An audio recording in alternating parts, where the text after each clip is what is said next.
को मेरे YouTube channel Durga सारी में आपका स्वागत है। आज हम बात करेंगे BTC and DElEd first semester Hindi के अंतर्गत। आज हम कराएंगे मॉडल पेपर 2023 का। देखिए, इस मॉडल पेपर में आने वाले पेपरों के लिए बहुत ही इम्पोर्टेंट होगा, तो इसे आप कोर्स देखें। इसे आप कब तक पेपर होने वाले हैं आपके पास, तो पेपर होने से पहले 2-3 बार ज़रूर देख लें। अगर एक ही बार देख लेते हैं तो इसमें जो है बहुविकल्पी अवत लघुत्तरीय क्वेश्चन आपसे छूटने वाले नहीं हैं। ठीक है, तो चलिए हमारा शुरू करते हैं। पहला शुरू करते हैं ध्वनि। ध्वनि का क्या मतलब होता है?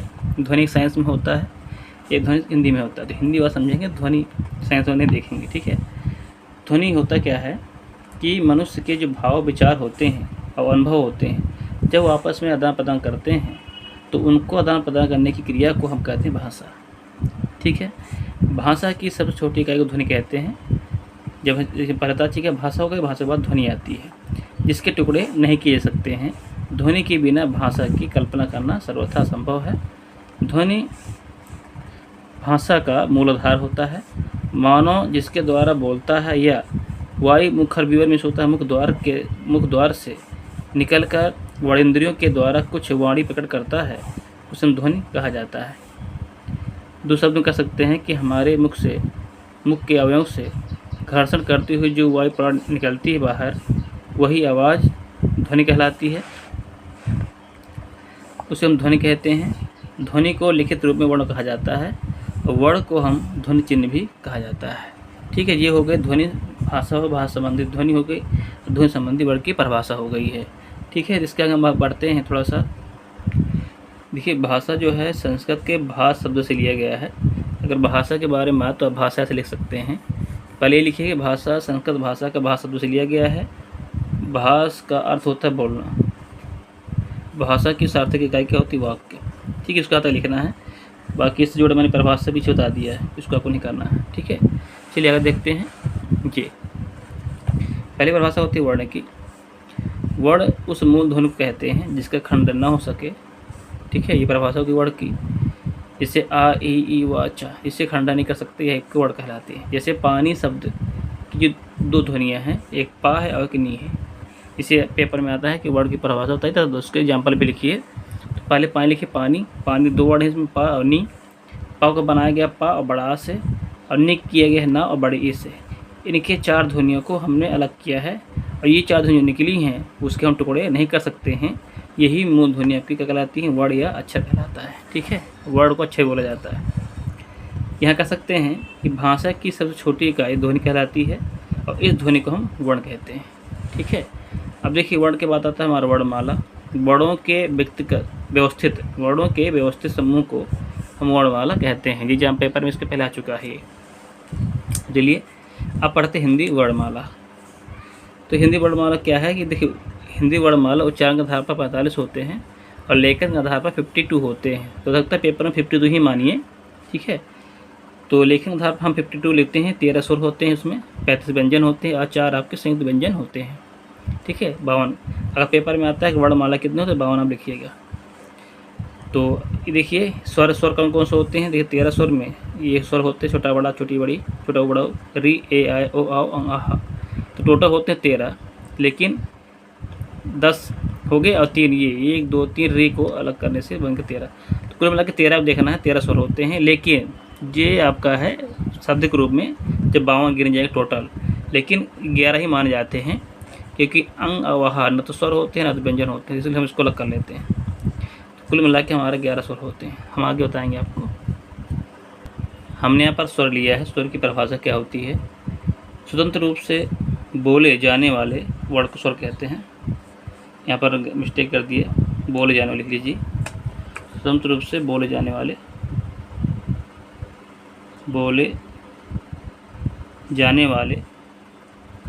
यहाँ बोले इस थोड़ा लिख के ही लिखा था, ये सब यही है। बोले कर दीजिए। बोले जाने वाले वर्ड को स्वर कहते हैं।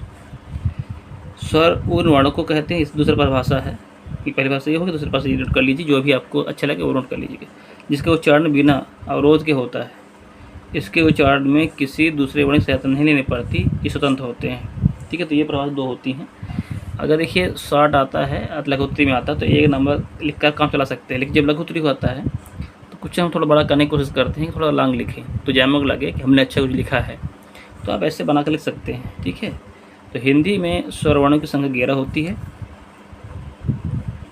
जैसे पहला देखिए, अब इसके 3 प्रकार होते हैं, ह्रस्व स्वर होता है, दीर्घ स्वर होता है, संयुक्त स्वर होते हैं। तो पेपर में अगर आता स्वर कितने होते हैं तो आपको 11 लिखना है आपको। ठीक है, तो ह्रस्व स्वर क्या होता है, स्वर में होते हैं आ, छोटा आ, छोटी, छोटा ऊ और री, ये होते हैं। और दीर्घ स्वर में बड़ा, बड़ी, बड़ा ऊ होता है। और संयुक्त स्वर में ए, आई, ओ, आओ होते हैं। ठीक है, तो याद रखिए, संयुक्त स्वर आपके 4 होते हैं, दीर्घ स्वर आपके 3 होते हैं और ह्रस्व स्वर आपके 4 होते हैं। तो 4, 4, 8, 3, 11 पूरे हो गए ना। चलिए अगर देखते हैं क्या है स्वर के भेद कौन से होते हैं। तो स्वर के भेद हैं मात्राओं के आधार पर स्वर कौन कौन से होते हैं। तो मात्राओं के आधार पर पहला स्वर होता है ह्रस्व स्वर। ह्रस्व स्वर को हम मूल स्वर भी कहा जाता है। वे स्वर जिनके उच्चारण में कम से कम समय लगता है, अर्थात जिनके उच्चारण में अन्य स्वरों की सहायता नहीं लेनी पड़ती है, मूल स्वर या ह्रस्व स्वर कहलाता है। ठीक है, ये स्वर को हम एक मात्र स्वर भी कहते हैं। देखिए इसमें एक मात्रा होती है, इसे एक मात्र स्वर भी कहते हैं। जहाँ पर ये नोट कर सकते हैं, छोटा, छोटी, छोटा, बड़ा, छोटी। दीर्घ स्वर है, तो दीर्घ स्वर की परिभाषा क्या होती है, किसी मूल या ह्रस्व, देखिए मूल स्वर को ह्रस्व कहा जाता है, को उसी स्वर के साथ मिलाने से जो स्वर बनता है वह दीर्घ स्वर कहलाता है। जिनके उच्चारण में ह्रस्व स्वर से अधिक समय लगता है, अर्थात 2 मात्रा का समय लगता है, और इन्हें द्विमात्रिक स्वर भी कहा जाता है। ठीक है, तो दीर्घ स्वर हो गए। तो दीर्घ स्वर मध्य बड़ा होता है, स्वर से बड़ा होता है, जो 2 मात्राएं होती हैं इसे हम 2 मात्रा कहते हैं, 2 मात्रिक सब स्वर कहते हैं। और ह्रस्व या मूल स्वर को हम एक मात्र स्वर कहते हैं। देखिए अब देखिए यहाँ देखिए, जो जैसे बड़ा आ है तो छोटा, छोटा से बड़ा बनता है, छोटी से बड़ी बनता है। देखिए हमने यहाँ पर 1, 2 परिभाषा हम ली हैं दीर्घ स्वर की। आप इसमें चाहे पूर्ण लिख सकते हैं, आपको दीर्घ आंसर में आ गया, लघु उत्तरी में आ गया तो आप पूर्ण लिख दीजिए। अगर शॉर्ट आंसर में आ रहा है तो यहाँ तक के भी काम चला सकते हैं आप। ठीक है, तो तक है जितना अच्छे लिखेंगे अच्छे आपको नंबर मिलेंगे। ये इसलिए बता रहे हैं, जब आप टेट सुपर टेट तैयारी करेंगे तो अगर क्वेश्चन कह दे कि इसमें द्विमात्रिक स्वर किसे कहते हैं तो आप कैसे बता पाएंगे, क्योंकि जब इसको आप पढ़ेंगे तो बता पाएंगे। तो यही आपके दीर्घ स्वर कहते हैं। और दीर्घ स्वर को हम कह सकते हैं, देखिए 2 स्वरों से मिलकर बना है, ठीक है, तो उसको हम संयुक्त स्वर भी कहते हैं। ठीक है, तो ये संयुक्त स्वर होते हैं हमारे, तो 1, 2, 3 ये हो गए, जैसे ए, आई, ओ, आ हो गए। देखिए इन सभी स्वर 2 स्वर से मिलकर बने हैं, अतः इन्हें संयुक्त स्वर भी कहा जाता है। ठीक है, तो अब अगर पेपर आता है तो संयुक्त स्वर किससे कहते हैं, तो 2 स्वरों से मिलकर, है ना, बनने वाले स्वर को हम संयुक्त स्वर कहते हैं। जैसे एग्जाम्पल आप दे सकते हैं, 7 होते हैं, बता चुके हैं। इसके बाद तीसरा नंबर आता है स्वर के बारे में, प्लुत स्वर, जिनके उच्चारण में दीर्घ स्वर से भी अधिक समय लगता है, अथवा जिनके उच्चारण से 3 गुना समय लगे, उसे हम प्लुत स्वर कहते हैं। इनके लिए हम 3 कक्षा बनाते हैं और इसे ओम, है ना, मतलब किसी चीज़ बोलने के लिए अधिक समय तक बोले तो हम प्लुत स्वर का इस्तेमाल किया जाता है। जैसे ओम लिखते हैं तो यहाँ पर ओम एक 3 प्रकार का तीर बनता है, इसे हम प्लुत स्वर कहते हैं। इसे हम त्रिमात्रिक स्वर भी कहा जाता है। ठीक है, तो ये आप समझ गए स्वर के बारे में होगा। अब देखिए स्वर के भी कई प्रकार होते हैं। अगला प्रकार है जीभ के प्रयोग के आधार पर। जीभ के प्रयोग के आधार पर स्वर कितने प्रकार के होते हैं, तो जीभ के प्रयोग के आधार पर स्वर 3 प्रकार के होते हैं, अग्र स्वर, मध्य स्वर, पश्च स्वर। जो जीभ के अगले भाग से बोला जाता है उसे हम अग्र स्वर बोलते हैं। जैसे छोटी ई, बड़ी ए, आई, छोटी बड़ी ए, आई जो है अग्र स्वर से बोला जाता है। मध्य स्वर से आ बोला जाता है। पश्च स्वर से बड़ा ये, आप नोट कर लीजिए, बड़ा आ, छोटा ओ, बड़ा ओ, आओ, आ बोला जाता है। ठीक है, आगे बढ़ते हैं। अगला स्वर के प्रकार, मुख द्वार के आधार पर, मुख जिस तक खुलता है उसके आधार पर स्वर हमारे 4 होते हैं, विवृत स्वर, अर्धविवृत स्वर, संवृत स्वर, अर्धसंवृत स्वर। विवृत स्वर में हमारा बड़ा आता है। अर्धविपरीत में जैसे आधा मुख खुलता हो, उसमें ए, आई, ओ, आ आता है। संवृत में होता है बंद। देखिए मैंने बताया था विपरीत में होता है खुला हुआ। तो जिन स्वरों के उच्चारण में मुख खुला होता है तो उसे विवृत बोला जाता है। जिन स्वर के उच्चारण में मुख द्वार आधा खुलता है वो अर्धविप्रत कहलाता है। समृत में जिन स्वर के उच्चारण में आधा नहीं मतलब सॉरी ये समृत है तो पूरा बंद रहता है, उसे समृत बोलते हैं। जिसको उच्चारण करने पर आधा मुंह बंद रहता है उसे हम अर्धसमृत कहलाता है। तो ये आपके पास है, तो इस तरह आप पढ़ सकते हैं। अगला है ओठ की स्थिति के अनुसार जो स्वर है वो हमारे पास दो प्रकार के होते हैं, एक वृत्तमुखी होता है, अवृत्तमुखी होता है। इसमें कह रहा है कि जिन स्वर को उच्चारण में ओठ जो है वृत्त गोल गोल जैसे अब बोलते हैं तो ऊ बोलिए, तो आप जो ओठ है वो वृत्तनुमा हो जाते हैं तो वृत्तमुखी स्वर बोलते हैं।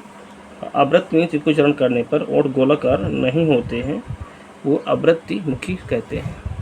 तो इसके आधार पर दो प्रकार के होते हैं। तो अब हम आगे बढ़ेंगे। अगला पॉइंट है हमारा अनुनासिक, अनुस्वार और निर्नासिक। तो पहले पढ़ेंगे अनुनासिक क्या होता है। अनुनासिक सिंबल होता है चांद बिंदी। ऐसे स्वरों का उच्चारण नाक और मुख से होता है और उच्चारण में लगता रहती है तो इसका संकेत चांद बिंदी होती है, जैसे गाँव, दांत, आंगन, हाथ। ठीक है, इस तरह कर सकते हैं। अनुस्वार में इसकी आपकी बिंदी होती है। यह एक स्वर के बाद आने वाला व्यंजन है जिसकी ध्वनि नाक से निकलती है। ठीक है, वो नाक मुख। अनुनासिक क्या होता है, नाक मुख से निकलती थी और अनुस्वार जो है नाक से निकलती है। स्वर वर्ग के ऊपर बिंदी लगा दी जाती है। अब आपके जो वर्ण है, व्यंजन है, व्यंजन के जो पंचम अक्षर हैं वो भी आपके अनुस्वार कहलाते हैं। ठीक है, तो यहाँ पर स्वर की बात चल रही है तो स्वर में आपका ये रंग, भंग, दंग इस तरह कर सकते हैं। अगला है निर्नुनासिक। इसे मौखिक स्वर भी बोला जाता है। केवल मुख से बोले जाने वाले 7 स्वर वर्णों को निर्नुनासिक कहते हैं, जैसे छोटा, बड़ा, ई आदि। ठीक है, तो ये केवल मुख से बोले जाने वाले इधर है, उधर है, आम, तो ये निर्नुनासिक कहलाते हैं। ठीक है, तो हम आगे बढ़ते हैं। आगे बार विसर्ग। विसर्ग क्या होता है, विसर्ग में 2 बिंदी लगा दी जाती है, इसका मतलब हा होता है। तो पढ़ते हैं। अनुस्वार की तरह विसर्ग भी स्वर के बाद आता है। यह व्यंजन है और इसका उच्चारण हा की तरह होता है। संस्कृत में इसका काफ़ी व्यवहार है, हिंदी में इसका प्रभाव अभाव हो रहा है, इसका प्रभाव कम है, किंतु तत्सम शब्दों में प्रयोग इसका आज भी हो रहा है, जैसे कि मन है, कामना, अतः है, स्वतः है। तो इस तरह हम योग कर सकते हैं विसर्ग का। तो विसर्ग के बारे में हमने पढ़ लिया, तो हम आगे बढ़ते हैं। अयोग वाह है। योग इसका अर्थ होता है योग न होने पर भी साथ रहे, अर्थात इसका प्रयोग भी नहीं हो रहा है लेकिन साथ साथ इसका भी मान होता है, इसको अयोग वाह कहते हैं। जैसे कि देखिए अनुस्वार है। अनुस्वार क्या होता है, अनुस्वार को शीर्ष बिंदु वाला वर्ण कहते हैं, तब विसर्ग को पास बिंदु वाला वर्ण कहते हैं। देखिए बिंदु जो है, अनुस्वार जो है किसी वर्ण के ऊपर लगता है और विसर्ग जो है किसी अक्षर के वर्ण के बाद लगता है। ठीक है, तो इसलिए हम इसका प्रभाव बना देते हैं, एक प्रकार की हम कह सकते हैं।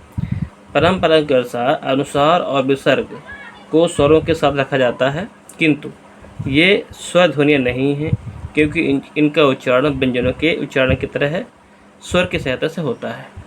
ठीक है, ये व्यंजन भी नहीं है क्योंकि इनका गणना स्वरों के साथ होती है और इन्हीं की तरह लिखने में इनके मात्राओं का भी प्रयोग होता है।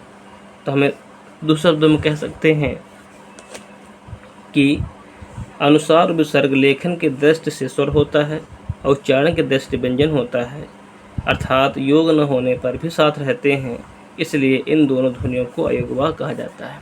देखिए इसका मतलब ये कह रहा है जो अनुस्वार होता है जब आप छोटा बड़ा देखते हैं तो उसमें भी इसका प्रयोग हो रहा है, आहा तो इसमें प्रयोग हो रहा है। तो अगर स्वर के अनुसार देखा जाए तो उसका भी प्रयोग हो रहा है, लेकिन अगर हम कह लिख रहे हैं का, तो ये भी का हम लिखा का, तो का के बाद हा मतलब व्यंजन के बाद इस्तेमाल हो रहा है।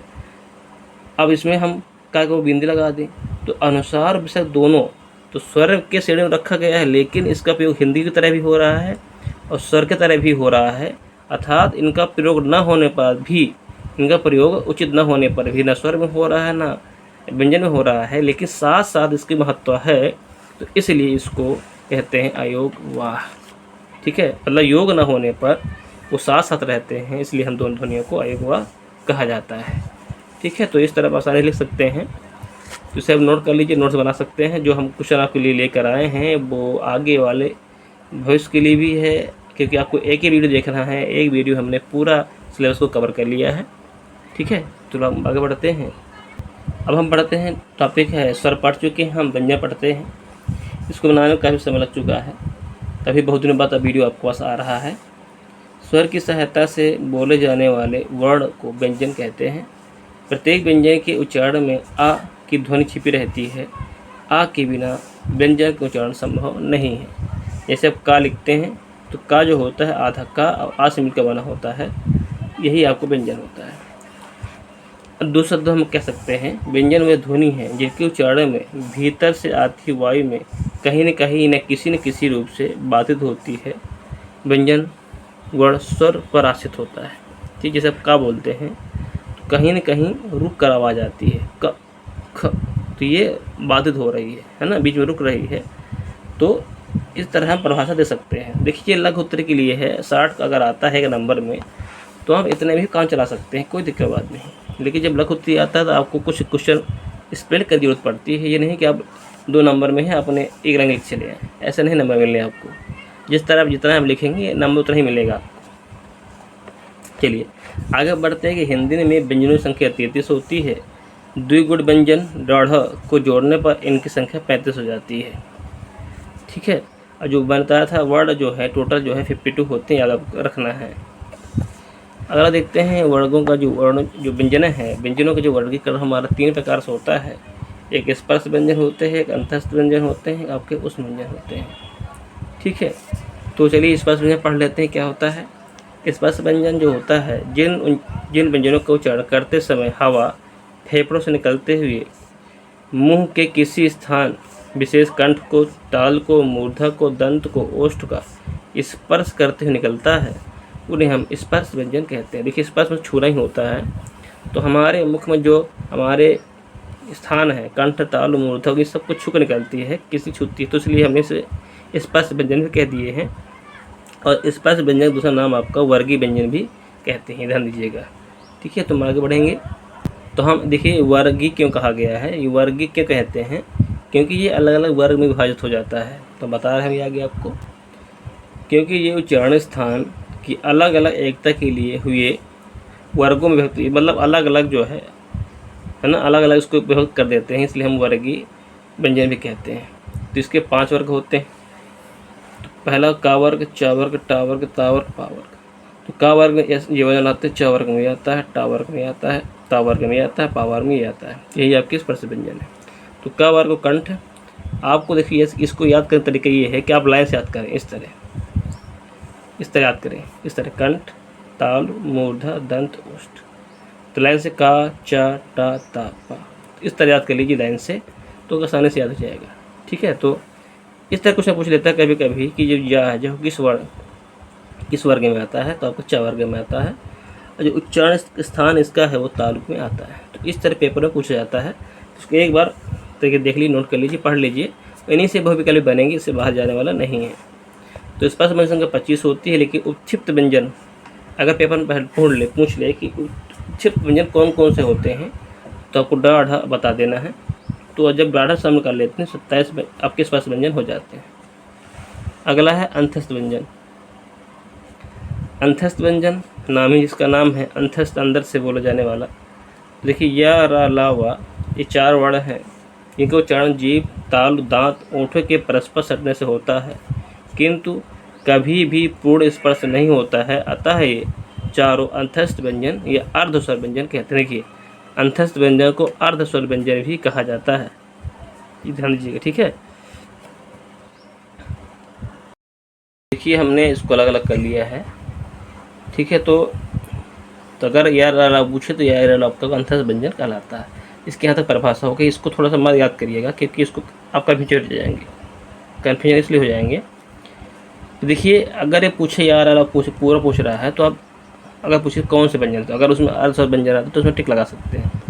देखिए एक्चुअली में आपकी या वाही आपके अर्धस्वर होते ये भी हैं, लेकिन जो है मेन रूप से हमको या अवाही माना जाता है। ठीक है, तो ये थोड़ा नोट रखिएगा।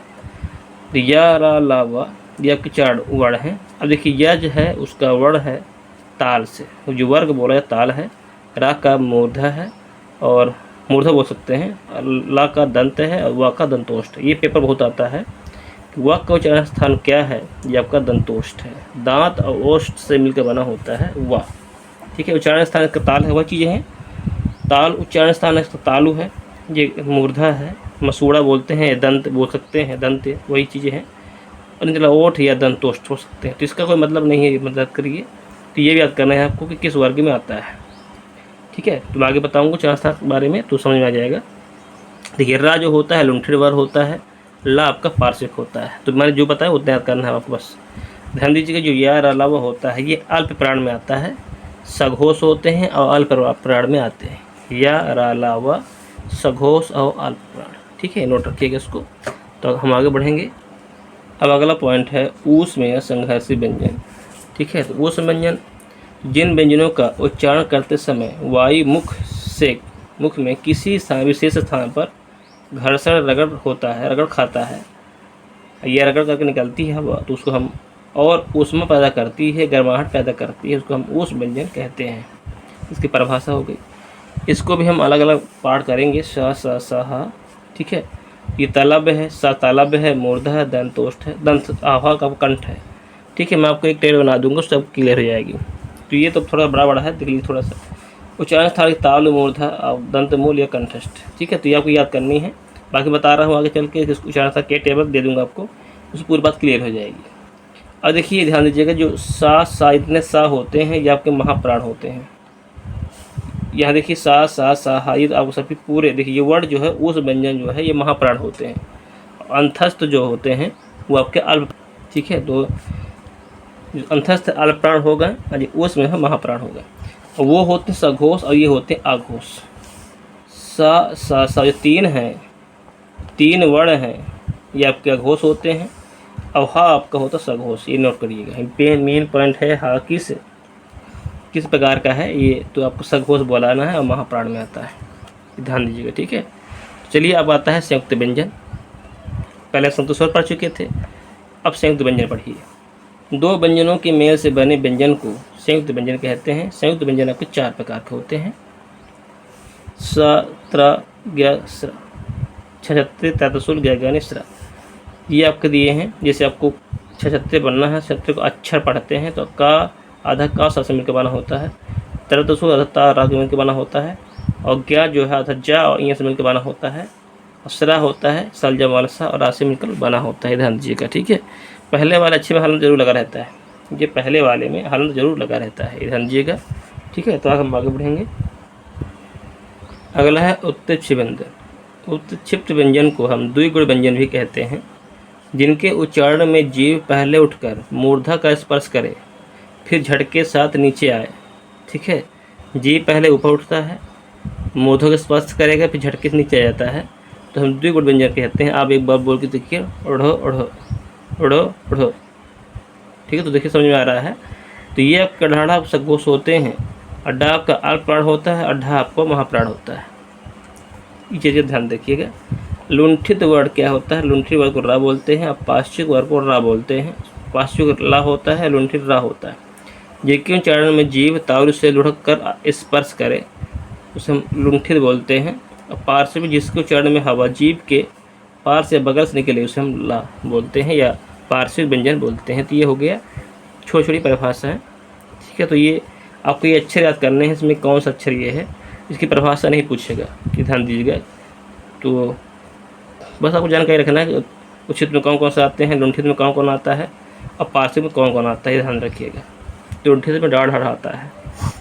तो आगे देखेंगे, आता है आघोष। तो जिन ध्वनियों के उच्चारण में ध्वर तंत्रियों में कंपन नहीं होता है उसे हम अघोष बोलते हैं। अघोष प्रत्येक वर्ग का पहला दूसरा होता है, पहला दूसरा जो वर्ण होते हैं का खा का, उसमें पहला दूसरा जो हो लाइन होती है वर्गों में वो होता है अघोष का। और सघोष में जिन ध्वनि को उच्चारण में स्वर्ण ध्वनि कंपन होती हूँ उसे हम सघोष बोलते हैं। सघोष आपका होता है सारे स्वर होते हैं, या अलाव होता है और हा होता है, ध्यान दीजिएगा। उसमें तीसरा चौथा पांचवा आपका सघोष होता है। ठीक है। तो यहाँ पर एक पहला और दूसरा आपका अघोष हो गया, ठीक है। अब क्योंकि पेपरों में अघोष अघोष बहुत आता है, तो पहले तो जान गए, जैसे पहले दूसरे में आता का हो गया, खा हो गया, ये पहला दूसरा हो गया, ये चा हो गया, अच्छा हो गया, दूसरा वर्ग में ऐसे ही दो आगे अच्छे लेने हैं जो अघोष होता है। इसके बाद सा, ये तीनों सा होते हैं वो आपके अघोष में आते हैं, ये नोट रखिएगा। जो अकेले जो हा होता है ना संघर्ष व्यंजन में, वो आपका होता है इसमें सघोष में जाता है। और सघोष में 3 4 5 होते हैं, जितने भी सारे स्वर आ जाए वो आपके सघोष होते हैं, या सघोष घोष बोला जाता है। सघोष को हम घोष भी बोला जाता है, और या रा ला वा भी आपका सघोष में आता है, ये नोट रखिएगा। अगला है अल्प प्राण और महाप्राण। तो अल्प प्राण जैसे नाम ही अल्प है, तो जिन व्यंजनों के उच्चारण में मुख से कम हवा निकले या अल्प हवा निकले या अल्प प्राण निकले तथा इसमें हकार जैसे ध्वनि नहीं होती है, उन्हें हम अल्प प्राण व्यंजन कहते हैं। प्रत्येक वर्ग का पहला, तीसरा और पाँचवा मतलब विषम संख्या होती हैं 1 3 5। जो 1 3 5 होते हैं वो अल्प प्राण होते हैं, और जो सम होते हैं 4 और 5, 2 और 4 वो आपका महाप्राण होता है। तो अल्प प्राण में बात करेंगे तो या रा ला वाला भी आपका अल्प प्राण होता है, ये नोट रखिएगा। तो जिन व्यंजनों के उच्चारण में अल्प प्राण की अपेक्षा ज़्यादा हवा निकले और उसमें हकार जैसी ध्वनि निकलती है विशेष रूप से, तो प्रत्येक वर्ण तो वही आपका महाप्राण कहलाता है, और प्रत्येक वर्ग का दूसरा और चौथा वर्ण आपका महाप्राण कहलाता है। ध्यान दीजिएगा। तो अल्प प्राण में 1 3 5 और महाप्राण में 2 4, इतने भी ये ओस व्यंजन होते हैं महाप्राण में आता है, ठीक है। और जो अंतस्थ व्यंजन होते हैं वो आपका अल्प प्राण में आता है, ठीक है। तो हम आगे बढ़ेंगे। देखिए हम आपके लिए एक टेबल लेकर आ गए हैं, वर्डों को चर स्थान। हम जल्दी पढ़ाने की कोशिश करेंगे, हमारे पास बहुत सारा मैटर दिया हुआ है, ठीक है। तो हम इसको एक ही वीडियो कंप्लीट करने की कोशिश करेंगे, ठीक है। तो देखिए एक वर्ड उच्चार स्थान होता है कंठ, ताल, मूर्धा, दंत, ओष्ठ, कंठोष्ठ, दंतोष्ठ, ये होते हैं। तो समझ लीजिए, पहले देखिए जब आप छोटा बड़ा पढ़ते हैं तो पहले 2 अक्षर कंठ होते हैं, का वर्ग कंठ होता है, हाप कंठ होता है, विसर्ग जितने भी होते विसर्ग जो होता है वो कंठ में आता है। इस ताल देखिए, ताल छोटी बड़ी ताल में आता है, चा वर्ग आता है, और स या ये आपके ताल में आते हैं। अगला है मूर्धन्य में री आता है, टा वर्ग आता है, ये वाला सा आता है और रा आता है, ये नोट रखिएगा। दंत में इसमें कोई भी स्वर नहीं आता है, ता वर्ग सा और ला आता है।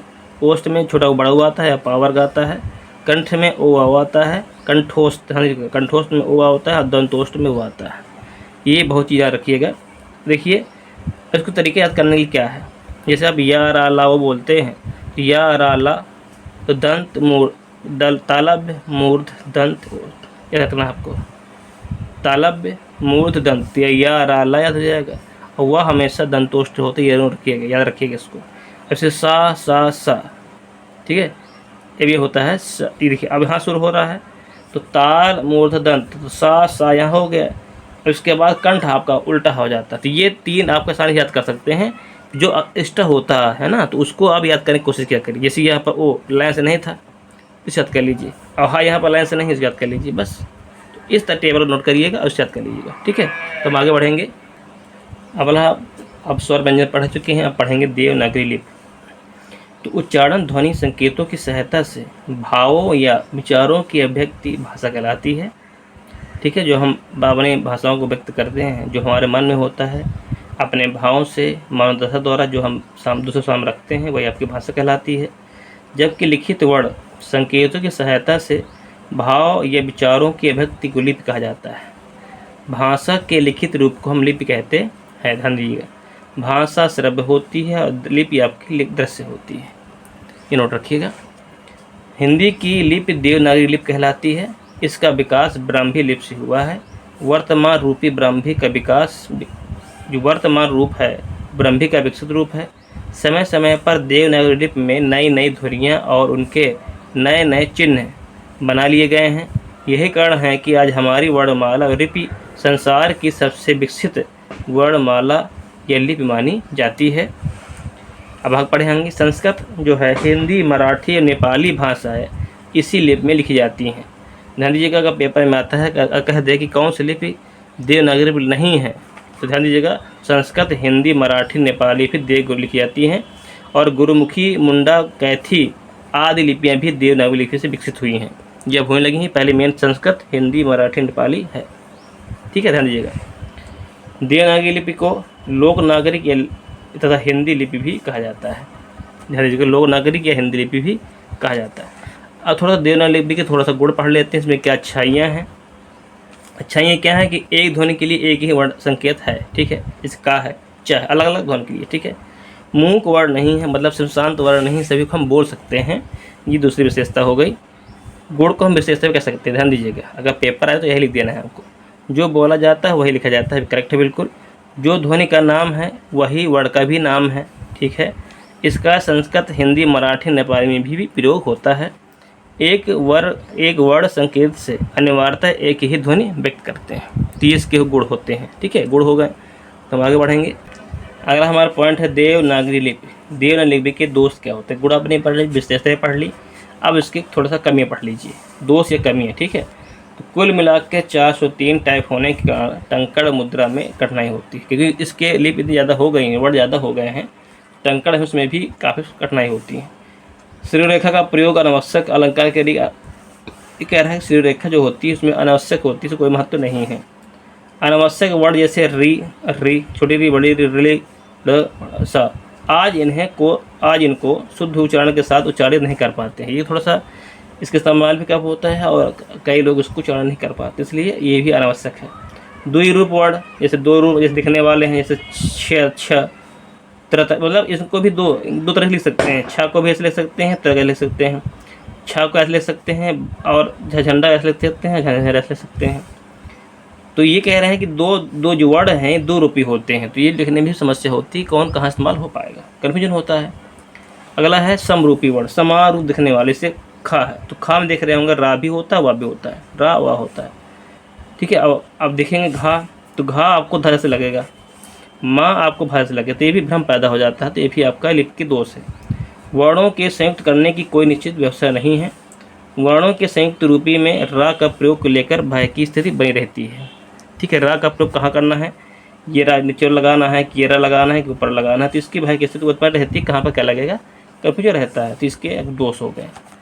तो हम आगे बढ़ेंगे। अगले वीडियो हमारा पूरा देखिए, क्योंकि इसको हम बनाने में काफ़ी समय लग चुका है। ठीक है, तो अब ऐसा ना हो कि आप भूल जाएं और उसको पढ़ें नहीं आपका। ठीक है, तो देखते हैं। अब अगला है विराम चिन्ह, हमारा हेडिंग है। विराम चिन्ह से बहुत कुछ पूछ जाते हैं, तो उसको आप पढ़िए जरूर। ठीक है, कह रहा है लिखित भावों और विचारों को स्पष्ट करने के लिए वाक्य में जिन चिन्ह का उपयोग किया जाता है उसे हम विराम चिन्ह कहते हैं। ये थोड़ा सा नाम परिभाषा हो गई। ठीक है, अब हम कुछ जो विद्वान हैं उनके अनुसार पढ़ेंगे परिभाषा। जैसे कामता प्रसाद गुरु जी ने कहा था कि शब्दों और वाक्यों का परस्पर संबंध बताने तथा किसी बात को भिन्न भिन्न भागों बांटने यथास्थान रोकने के लिए लेखन में जिन चिन्हों का उपयोग किया जाता है उसे हम विराम चिन्ह कहते हैं। ये इनके अनुसार है। जहाँ हम बोलते हैं उनमें कुछ चिन्ह लगाए जाते हैं, जो चिन्ह लगाते हैं वह एक विराम चिन्ह कहलाता है। हम कह सकते हैं, दूसरे शब्दों में कह सकते हैं कि विराम का अर्थ है रुकना, ठहरना। वाक्य को लिखते या बोलते समय बीच में कहीं थोड़ा सा रुकना पड़ता है, जिससे भाषा स्पष्ट, अर्थवान एवं भावपूर्ण हो जाती है। इसलिए भाषा में इन चिन्हों का, इन ठहराव को दिखाने के लिए कुछ विशेष प्रकार के चिन्हों का उपयोग किया जाता है, जिसे हम विराम चिन्ह कहते हैं। ठीक है, तो हम देखिए मैंने इतना बड़ा परिभाषा क्यों लिया है, क्योंकि ये लघु उत्तर के लिए है। ठीक है, अगर आपको 1 नंबर में आता है तो हम इतने भी काम चला लेंगे, इतने भी काम चला लीजिए बस। ठीक है, इतने भी हम काम चला के कर सकते हैं। तो इसकी तो अगर विशेषता पढ़ेंगे तो 1-2 विशेषता कर लीजिए। विराम चिन्ह की विशेषता ये है कि विराम चिन्ह प्रयोग से उनकी भाषा स्पष्ट हो जाती है, उसमें क्या कहना चाहता है क्या नहीं कहना चाहता है। ठीक है, दूसरा है उसमें लाया जाती है। तीसरा उसमें सौंदर्य बढ़ जाती है, सौंदर्य उसमें झलकने लगती है। जैसे दोहा पढ़ते हैं तो दोहा में भी विराम चिन्ह का प्रयोग होता है, तो जब आप पढ़ते हैं तो उसमें भी आपकी मधुरता जाती है, थोड़ा सा सुनने में भी अच्छा लगता है। तो इस तरह आप बना के विराम चिन्ह की विशेषता ले सकते हैं अगर पेपर में आता है तो। ठीक है, तो हम आगे बढ़ेंगे। देखिए विराम चिन्ह कई प्रकार के होते हैं, इनकी कोई लिमिट नहीं, कितने सारे हैं कितने सारे नहीं हैं। ठीक है, तो कुछ इंपॉर्टेंट जो आपको सिलेबस दिए गए हैं वो हम उन विराम चिन्हों के बारे में पढ़ेंगे। ठीक है, जो पहले से 4 या 5 पढ़ाएंगे वो आपके लिए सिलेबस में है, बाकी और हमने करवाए हैं वो सिलेबस में नहीं है, लेकिन आपके लिए जानना जरूरी है। ठीक है, चलिए शुरू करते हैं। पहला हमारा पॉइंट है पूर्ण विराम। देखिए, पूर्ण विराम का अर्थ होता है पूरी तरह से रुक जाना या ठहर जाना होता है। इस चिन्ह का प्रयोग कब किया जाता है? देखिए पहले बात कहा जो पेपर कह दे कि पूर्ण विराम क्या होता है, इसका प्रयोग कहाँ किया जाता है। तो देखिए पहले पढ़ेंगे कि पूर्ण विराम का जो अर्थ होता है ठहरना होता है, उसका प्रयोग कहाँ किए जाते हैं। तो कभी कभी पूछ लेता है कि पूर्ण विराम का प्रयोग कहाँ कहाँ किया जाता है। तो इसी आपको लिखना है जो हम बता रहे हैं। ठीक है, इसी का ही आपको लिखना है कि ये पूर्ण विराम कहाँ कहाँ प्रयोग किया जाता है। तो ये प्रश्नवाचक और विस्मयादि बोधक को छोड़कर अन्य सभी प्रकार के वाक्य में अंत में किया जाता है। ठीक है, जैसे पहला वाक्य दिया राम स्कूल से आ रहा है, तो ये पूर्ण विराम लगा देते हैं। वह छत से गिर रहा है, यहाँ पूर्ण विराम लगा देते हैं। अगला पॉइंट कहता है कि दोहा, श्लोक, चौपाई आदि में इसका प्रयोग होता है। तो जब दोहा पढ़ते हैं तो पहले लाइन में एक पूर्ण विराम लगाते हैं, दूसरी लाइन में 2 लाइन खींच देते हैं तो पूर्ण विराम हो जाता है। अगला है कि कभी कभी किसी व्यक्ति या वस्तु का जब हम सजीव वर्णन करते हैं तो उस समय भी पूर्ण विराम का प्रयोग किया जाता है। ठीक है, जैसे वह राम आ रहा है, तो यहाँ राम है, राम सिंह आ रहा है, तो यहाँ राम सिंह के बारे में बताया कि वो राम सिंह है। अब इसके राम सिंह के बारे में बताया जा रहा है कि गढ़ा हुआ शरीर है, मस्ती भरी चाल उसकी है, हंसता चेहरा है और दोस्तों के लिए मोम है और सस्तुरेत काल है। तो यहाँ पर राम सिंह के बारे में बताया गया है, इसका वर्णन किया गया है, तो यहाँ पर भी हम प्रयोग किया जाता है। ठीक है, इसके भी और भी सारे प्रयोग होते हैं, लेकिन इसमें क्वेश्चन बहुत बड़ा हो जाएगा, आप कितना ही कम हो जाएगा कितना प्रयोग कहाँ किया जाता है। ठीक है, तो हम पढ़ते हैं अगले पूर्ण विराम की ओर। अगला पूर्ण विराम है अल्प विराम। तो इसका अर्थ है कि थोड़ी देर के लिए रुकना, ठहरना। अल्प में थोड़ा होता है, विराम में रुकना, जो जिसमें थोड़ी देर रुकना पड़े उसे हम अल्प विराम कहते हैं। इसका प्रयोग समान नियम इस प्रकार दिए गए हैं कि एक ही प्रकार के कई शब्दों का प्रयोग होने पर प्रत्येक शब्द के बाद अल्प विराम लगाया जाता है, लेकिन अंतिम शब्द के पहले और का प्रयोग किया जाता है। ध्यान दीजिए कि जैसे हम बहुत सारे वाक्य हैं, जैसे बद्रीनाथ, द्वारका, रामेश्वर, देखिए बहुत सारे दिए जिनके बीच में अल्प विराम का चिन्ह लगा दिया जाता है। इसका सिंबल ऐसे होता है, यहाँ पर थोड़ा थोड़ा काम कट कर देते हैं तो अल्प विराम हो जाता है। जो लास्ट है शब्द तो इसके पहले आपको और लगाना है, यहाँ पर काम नहीं लगाएंगे। बद्रीनाथ, द्वारका, रामेश्वर, इसमें आप काम नहीं लगाएंगे, इसमें लगाएंगे और। ठीक है, अगला है नियम इसका हाँ नहीं अंत। वस्तुतः बस अच्छा जैसे शब्दों से आरंभ होने वाले वाक्यों में इस शब्दों का प्रयोग किया जाता है। जैसे हाँ लिख सकता हूँ, यहाँ पे हाँ ना की बात की गई है, नहीं यह नहीं क्या थोड़ा रुकना पड़ता। हाँ लिख सकता हूँ, नहीं यह काम नहीं हो सकता है, बस हो गया, रहने भी दो। तो इस तरह हम यहाँ पर भी अल्प विराम का इस्तेमाल कर सकते हैं। अगला है कभी कभी संबोधन सूचक शब्द के बाद अल्प विराम का भी उपयोग किया जाता है। जैसे रवि, ए रवि, जब बुलाते किसी को रवि तुम इधर आओ ना, तो यह संबोधन सूचक वाले में भी यहाँ पर लगा सकते हैं, है ना, जिसको हम बुला रहे होते हैं उसमें लगा सकते हैं। तो 3 नंबर तो हो गया। अगला है कि अंकों को लिखते समय अल्प विराम का उपयोग किया जाता है। जैसे 5, 6, 7, 8 लिखते हैं तो इनके बीच में हम काम में अल्प विराम लगा देते हैं। युग शब्दों में अलगाव दिखाने के लिए भी हम उपयोग करते हैं। जैसे पापुन कामा लगा देते हैं, सच और झूठ कामा कल और आज। तो अलगाव युग में अलगाव का अन्य युग में है, पापुन ये युग में है, सच झूठ ये युग में है, इनको अलग अलग लिखना है तो कामा बीच में लगा देते हैं। ठीक है, तो इस तरह हम इसका उपयोग हम कर सकते हैं आसानी से। ये रहे अल्प विराम के बारे में। तो हम बढ़ते हैं अगले उसमें विराम चिन्ह के बारे में। देखिए मैंने आपके लिए बहुत ही अच्छी तरह से लिखकर पॉइंट्स लेकर इधर उधर तरह से नोट करके हमने क्वेश्चन को बड़ा करने की कोशिश किया है कि कभी भी अगर लॉन्ग क्वेश्चन में आ जाता था तो भी इस्तेमाल कर सकते हैं, और शॉर्ट में आ जाता तो भी आप इस्तेमाल कर सकते हैं थोड़ा सा लिख कर। ठीक है, तो ध्यान दीजिएगा, तो पूरा पढ़ने की कोशिश करिएगा। देखिए अल्प विराम क्या होता है। तो अल्प विराम का अर्थ है कि अल्प विराम की अपेक्षा, देखिए जो अर्ध विराम होता है, ठीक है, पहले अर्ध विराम हो गया, अब अर्ध विराम आता है। अर्ध विराम में एक बिंदी लगाते हैं, नीचे काम लगाते हैं।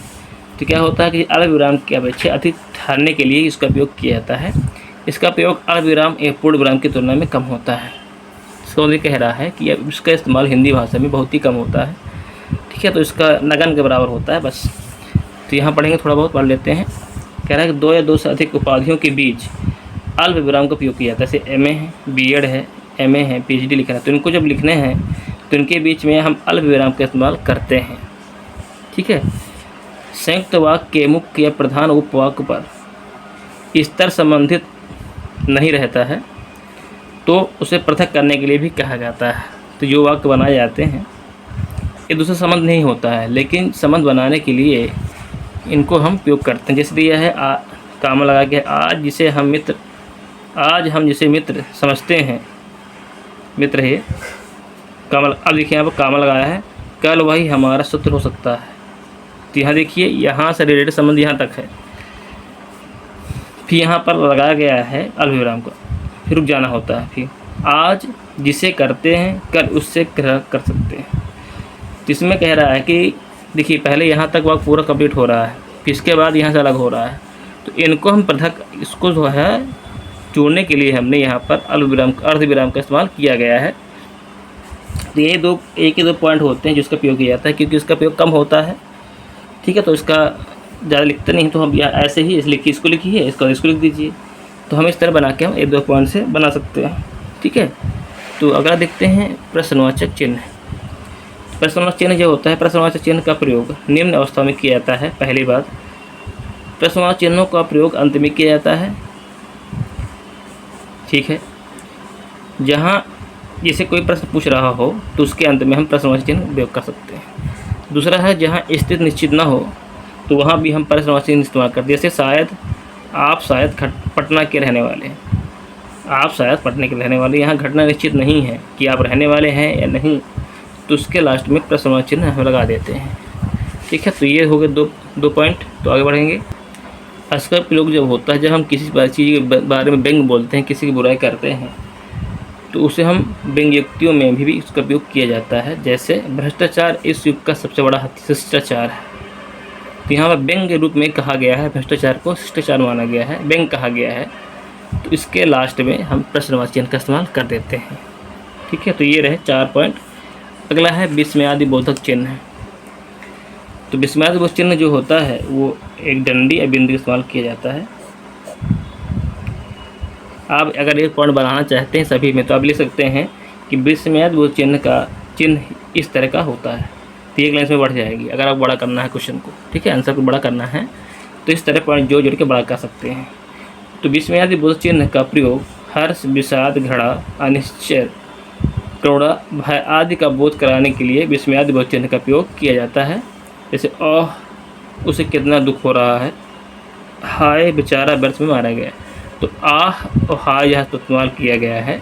ये करुणा, भय या हर्ष, विषाद, घृणा, विषाद के रूप में यहाँ पर चिन्ह का उपयोग किया गया है। तो यहाँ पर एक डंडी बिंदु लगाकर इसका उपयोग कर देना है। अगला है संबोधन।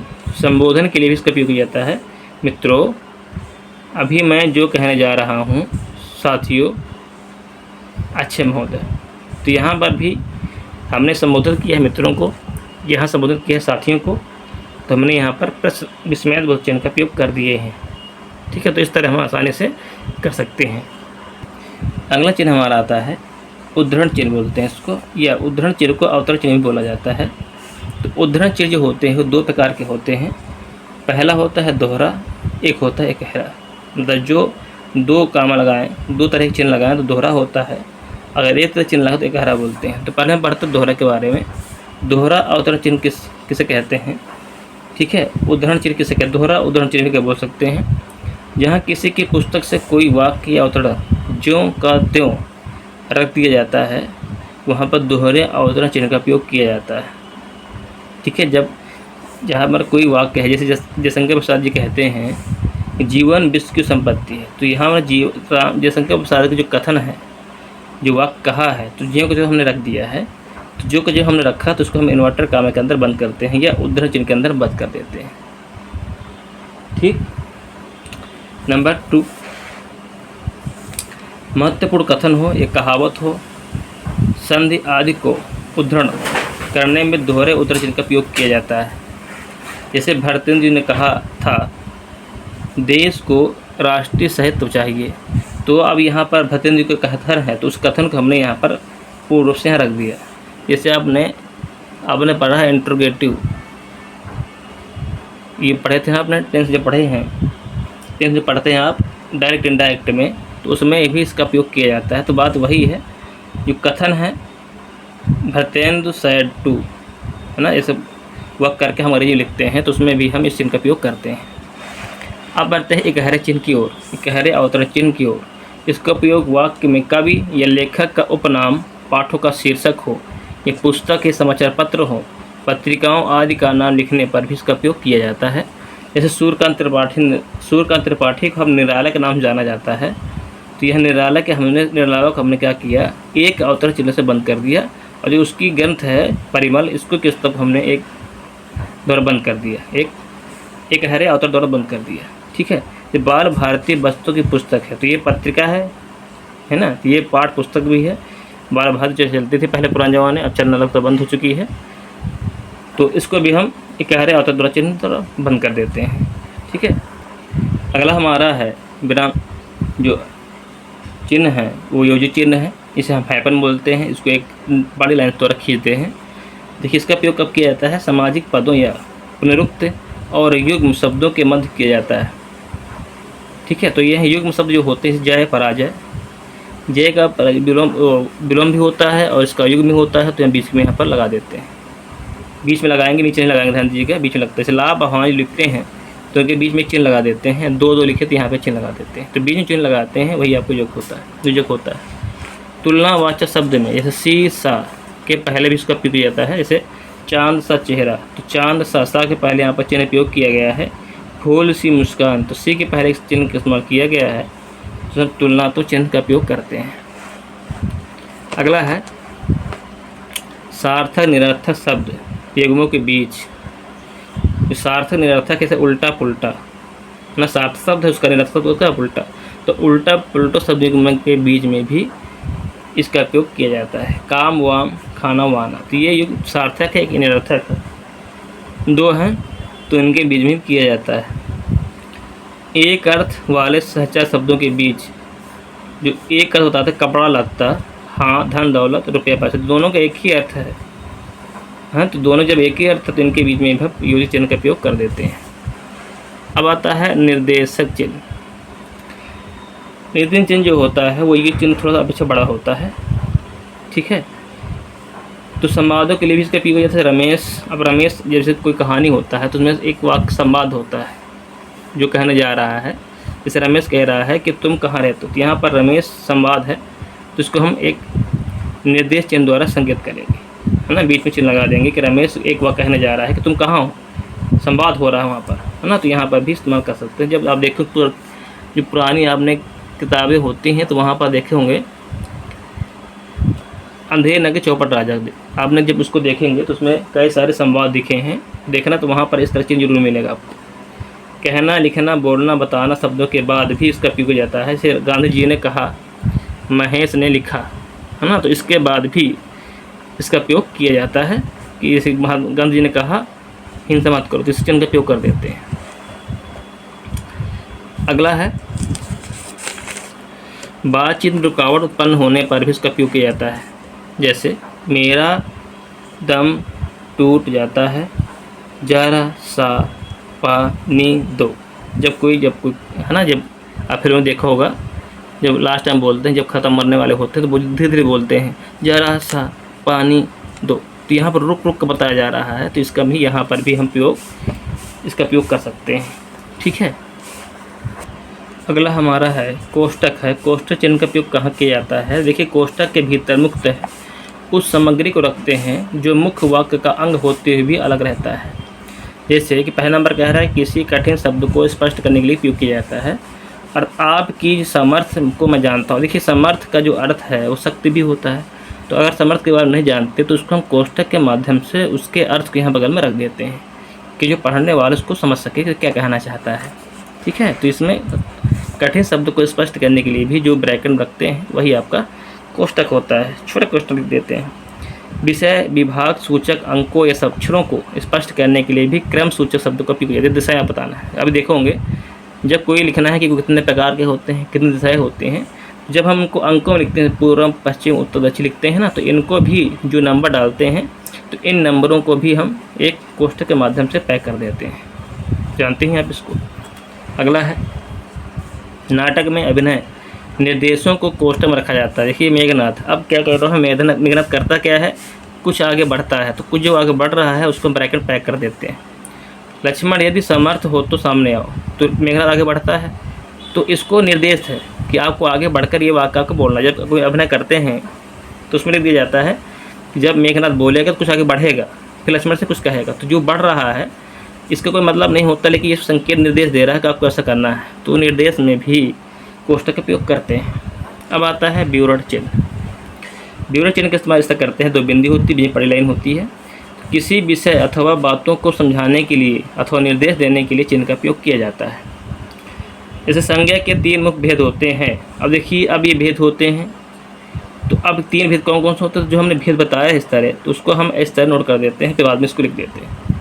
तो इसको संज्ञा के 3 भेद के बाद जो हम लगाते हैं वहाँ पर ही विवरण चिन्ह का उपयोग किया जाता है। ठीक है, छोटा सा है। अगला है कि लाघव चिन्ह किसे कहते हैं। लाघव चिन्ह का भी छोटा सा गोला होता है। सचित्र रूप से लिखने के लिए लाघव चिन्ह का उपयोग जाता है। मतलब कोई 60 नाम लिखना है तो 60 नाम लिखने से पहले जो चिन्ह का उपयोग करते हैं वो लाघव चिन्ह होता है। कृपया पृष्ठ उल्टिए, तो अब कृपया पृष्ठ उल्टिए, तो इसको हम 60 का लिखना है तो क्र के बाद जीव लगा देंगे, आ के बाद जीव लगा देंगे, उ के बाद जीव लगा देंगे, तो कृपया पृष्ठ उल्टिए। ये आप दे चुके होंगे। डॉक्टर पंडित लिखना है तो डॉक्टर के आगे एक जीव लगा देंगे और पंडित के आगे जीव लगा देंगे, तो ये लाघव चिन्ह में आ जाएगा। जैसे पटना नगर निगम, तो इतना बड़ा हो जाता है, छोटा लिखने के नहीं, पटना के बाद जीव लगा देंगे, नगर के बाद जीव लगा देंगे, न के बाद जीव लगा देते हैं। तो इस तरह हम 60 नेम लिखने के लिए भी हम उसके बाद जीव लगा देते हैं। ठीक है, अब आता है रेखांकित चिन्ह। रेखांकित चिन्ह होता है ये नीचे किसी वाक्य का नीचे लगी होती है ना। अभी तक हमने बीच में पढ़ा था।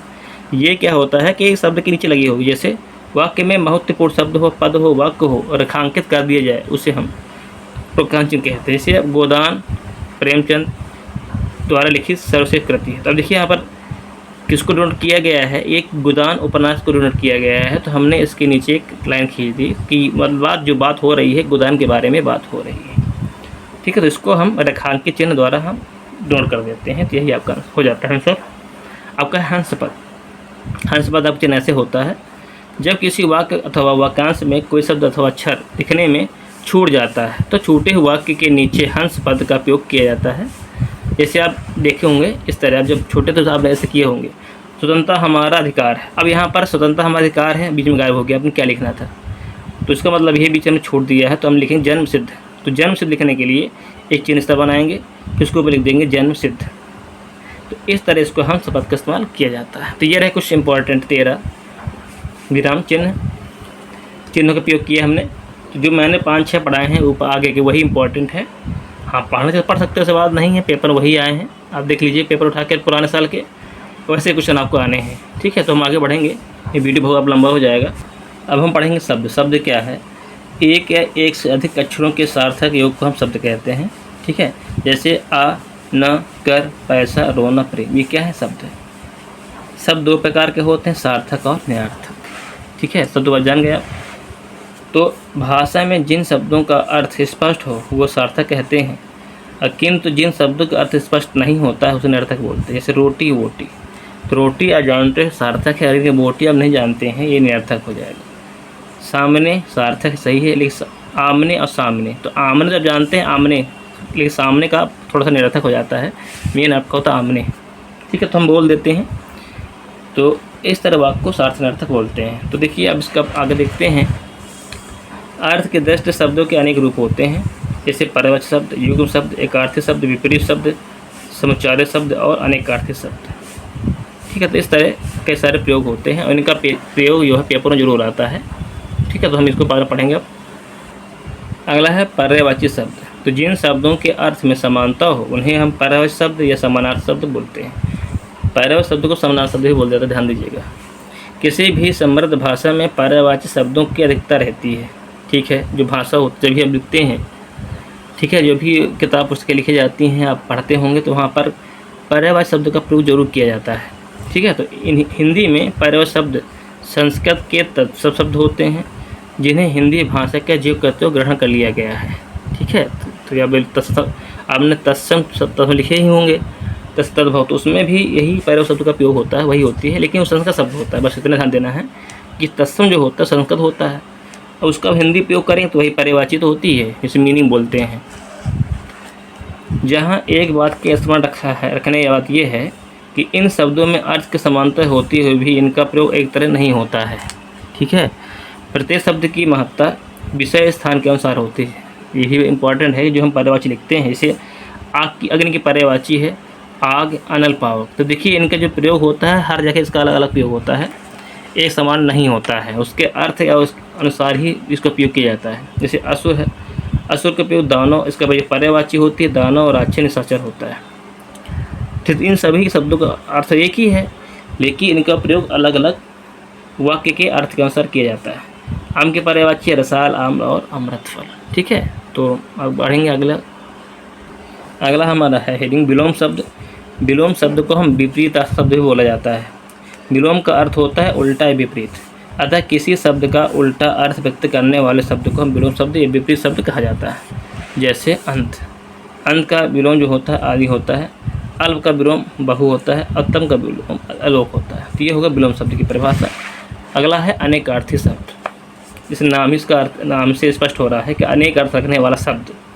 जैसे हिंदी में कुछ ऐसे शब्द प्रयोग होते हैं जिनके अनेक अर्थ होते हैं, ये भिन्न भिन्न प्रसंगों के अनुसार गढ़ित होते हैं। मतलब ऐसे शब्द जो अपने अनेक शब्द हैं, ऐसे शब्द जिसके अनेक अर्थ होते हैं तो उसे हम अनेक शब्द बोलते हैं। तो आप ऐसे बना सकते हैं। जैसे अर्थ, जो अर्थ का मीनिंग होती है वो धन भी होता है, मतलब भी होता है और कर्ण होता है।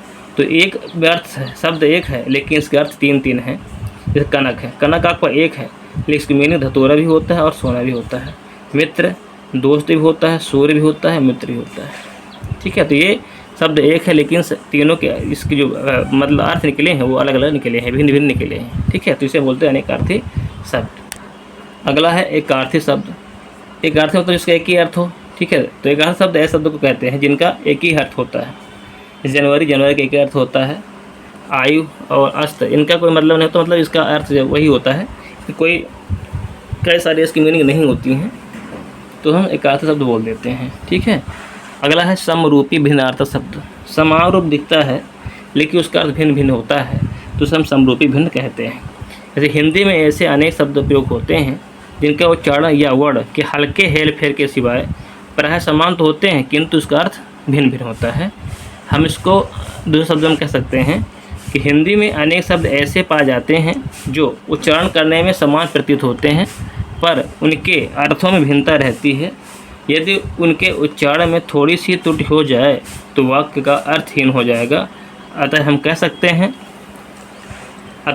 हैं ऐसे शब्द जो सुनने या पढ़ने में समान सा प्रतीत हो परंतु अर्थ की दृष्टि से भिन्न हो उसे हम श्रुति समभिन्नार्थ शब्द या युग्म शब्द कहते हैं।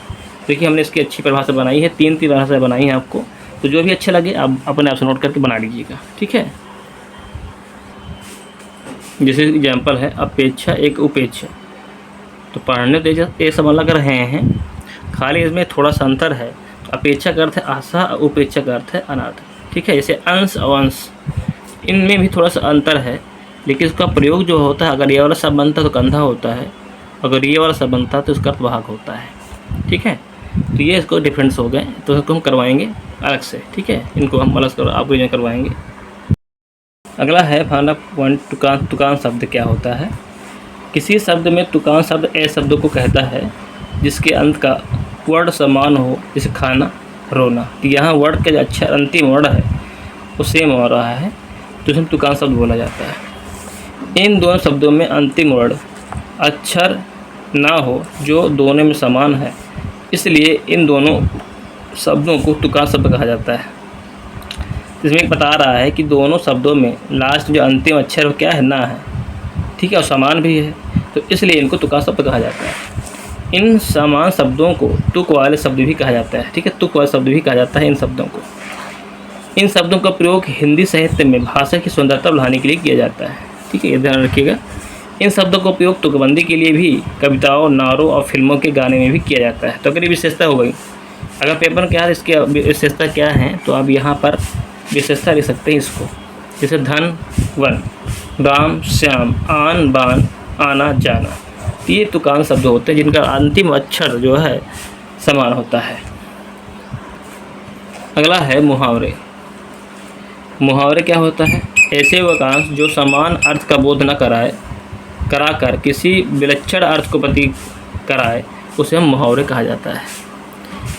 अरबी भाषा का मुहावर शब्द है, हिंदी भाषा से मुहावरा हो जाता है, उर्दू वाले मुहावरा बोलते हैं।